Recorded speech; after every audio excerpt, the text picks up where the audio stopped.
Hi, I'm Danyah Miller and I'm a storyteller, and I'm really thrilled to be here with you this evening to share a bedtime story. So why don't you snuggle up and we'll begin. Once there was an old woman who lived in a tumbled down farmhouse at the top of a hill, and her garden was filled with daffodils and lavender and all sorts of beautiful flowers. And then she had an orchard. There were pear trees, damson trees, apple trees. There was one particular tree that she liked very, very much. Now, this tree had not always been a big old apple tree. It had once been a tiny little sapling. And what the old woman knew was that every single tree has its own fairy. And this fairy will come to visit that tree every spring to see how it's getting on. And when this great big old gnarled apple tree was a tiny, tiny little sapling, it loved the fairy that came to visit. And every year as it grew a little bit bigger and a little bit stronger, the fairy would come and ask, "How are you this spring?" And the apple tree would just puff out its leaves and say, "I'm doing fine." However, one autumn, North Wind blew in a cheeky imp, and the imp decided to play its trick on this little apple tree, and it came and cast a spell. "Grow crooked," said the cheeky imp, and immediately the little sapling began to grow crooked all the way through the winter, so that by the following spring, when the fairy came and asked the little sapling, "How are you doing?" the little sapling said, "I'm doing fine, except for now I have to grow crooked." "Oh, don't worry about that," said the little fairy. "I will cast a spell too, grow golden." And the little sapling grew golden all the way through the spring and the summer, the autumn. And the little sapling got bigger and bigger. But the north wind brought in that cheeky imp again. And the cheeky imp stamped his foot and said, "Grow lazy," because that beautiful apple tree had golden, golden leaves. And the imp didn't like that at all. "Grow lazy," the little imp repeated, laughed and flew away. Now, of course, when the fairy came to visit, the fairy asked, "How are you doing?" "Well, I'm doing fine," said the tree. "I have beautiful golden leaves, but I'm also crooked, and I now have to grow lazy." "Oh dear," said the fairy, "never mind." And she waved her wand. "Grow sweet," she said, and immediately the beautiful tree just began to blossom, white, white blossom.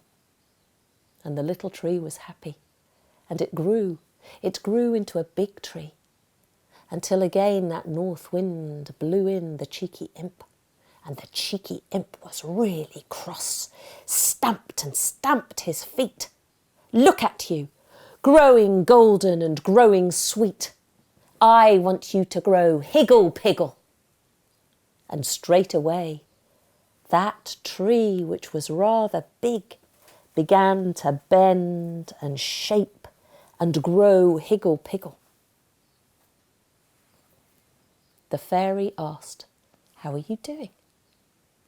"I'm doing all right," said the tree, who was now quite big and mature, "although I am crooked and lazy and Higgle Piggle." "Yes," said the fairy, "I know exactly what we need to do now. Grow sweet, grow golden, and grow safe."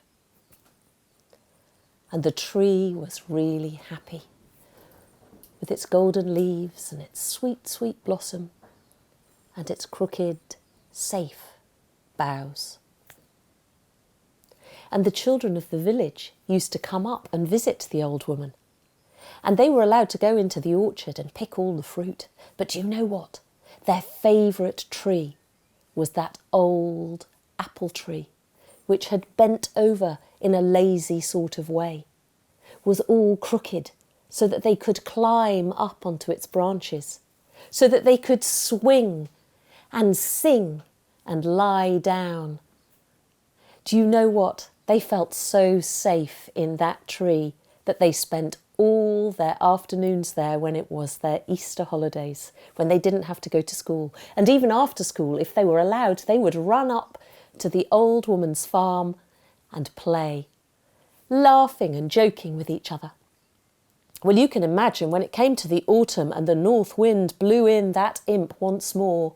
Oh my goodness, that cheapy imp was so cross.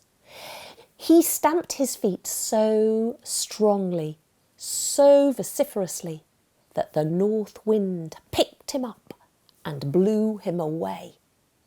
And he was never seen again. But the children didn't notice. You see, they were playing in that golden, sweet, safe, crooked, lazy Higgle Piggle Tree. And the old woman would sing, I have a Higgle Piggle Tree, nothing would it bear, but some golden leaves and pink flowers everywhere. The children of the village came to visit me, and all for the sake of that Higgle Piggle Tree. I had a Higgle Piggle Tree, nothing would it bear, but some golden leaves and pink flowers everywhere. The children of the village came to visit me, and all for the sake of my Higgle Piggle Tree. It's been lovely to share this story with you. I hope you've enjoyed it. And if you have, why don't you come back and join me again? I'll be here on Thursday, and I'm going to tell you a spontaneous story. Making up a story on the spot with words that maybe you can share with me. And I'll put all the details down below. So have a look, subscribe to this, and I'll tell you all about it when I see you on Thursday. Night, night. Oh, I know. Before you go, a riddle for you. Sophie, my daughter, is going to tell you a riddle. Where can you find cities, towns, shops and streets, but no people? Where can you find cities, towns, shops and streets, but no people? See if you can tell us, and if not, maybe I'll tell you next week.